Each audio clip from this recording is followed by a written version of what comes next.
Hello Internet World, welcome to my first look at the Panasonic Lumix S5 II. This was bought from Clifton Cameras. They offer a great service. I use them for pretty much all of my photography and video requirements. You can find a link to their website down in the video description. So let's get on with this video. This is going to be my Panasonic Lumix S5 II first look and impressions with regards to the features and the build quality of the camera itself. This is going to be an ideal camera both for photography but also for video work. It offers up phase detection autofocus, so a really extremely reliable autofocus system. Ideal for if you're working by yourself and you need to point the camera at yourself and know that it's going to be in focus when recording. This is what the camera body looks like, of course. We've got a nice little splash of red on here, S5 II in the corner. We've got a cover covering up the sensor. We've got a lens release button just here. And then if we take a look around on this side of the camera, we've got a little cover where we can put a remote. So we can plug a remote into here. We've also got on the side here the cover for the memory card slots. And this accepts 2 memory cards in those slots just there. We move round onto the back, we've got access to various controls. We have got a playback button just here. We've also got an extra control button here, looks like this is for metering. We've also got a little joystick control. We've got an AF on button. We've got a quick menu button. We've got a menu and set button just here. And then we can also use this to rotate and navigate through menus. So if we're changing settings, this rotation dial is going to come in very, very handy. We've also got a back button, which can be used as a trash can button to delete files, and a display button which cycles through various display settings. So really nicely laid out on the back. We've also, of course, got a viewfinder, which is great if you're using this outdoors in sunny conditions. You can rely on this electronic viewfinder. There is a diopter adjustment on the side for if you need to adjust this for your eyesight or if you wear glasses. And then last but not least, on the back, we have got a screen which flips out like this. It's a fully articulating screen, so you can rotate it around to various angles for low or high shots and put it back onto the body like this to protect it when it's perhaps in a camera bag. If we look around on this side, we've got a couple of covers. These are rubberized, they've got a nice texture to them. The top one, if we just open this one reveals the microphone ports, the 3.5mm microphone port, and also the headphone port as well. Now you use the headphone port obviously for if you want to attach a pair of headphones to monitor your audio, and the microphone port to attach an external microphone.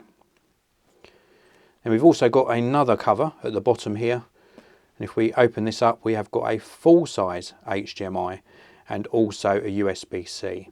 The USB-C can be used to charge the camera battery internally. If we take a look on the bottom, we've got the model number just down here. We've got a little cover with some contacts underneath. And you can use this to maybe attach a battery grip or maybe some other accessories that Panasonic are working on. We've got the battery flap just there. This is where you're going to put the battery that comes with the body of the camera. And then last but not least, let's take a look at the top. We've currently got a cover over the hot shoe, so you can remove this. We've got a couple of microphone pickups just in here as well.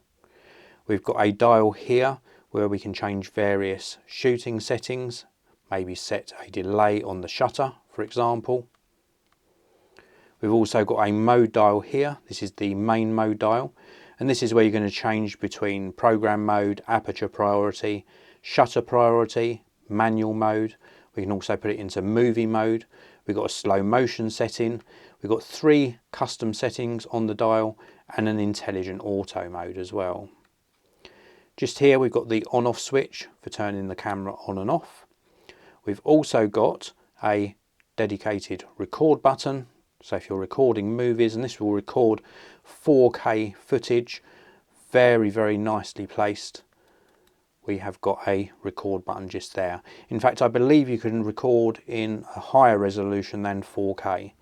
There's also the option to record externally as well. So you can either record to the internal memory cards, or if you have got an optional external recorder, that is a possibility as well. Moving just forwards, we've got white balance, ISO and exposure compensation. We've got two control dials just here. We've got one placed on the back where my thumb is, and one around the shutter button, and these are used for changing various settings. Then we've of course got the shutter button just here. And one last thing I want to point out to you is Panasonic have done a great job on keeping the internals of the camera cool. Just under here there is a vent. There's also a vent this side, and then if I show you the front, there's also a vent underneath where it says Lumix, and this is so that it can pull in cool air from the front and then dissipate the hot air out of the sides here.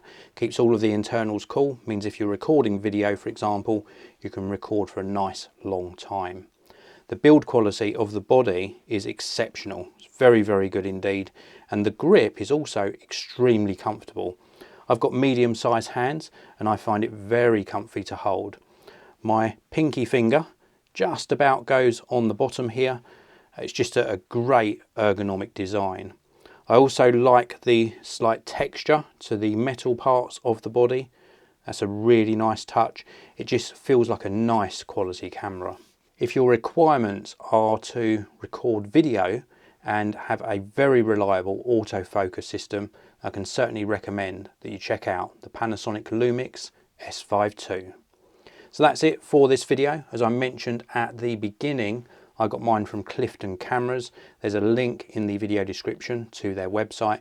There's also some links down there if you live in another country outside of the UK to where you can purchase this for yourself. If you want to see it in action, please do subscribe to the channel. I'll be doing some videos recorded with this, and if you enjoyed my video, I'd appreciate you hitting the like button.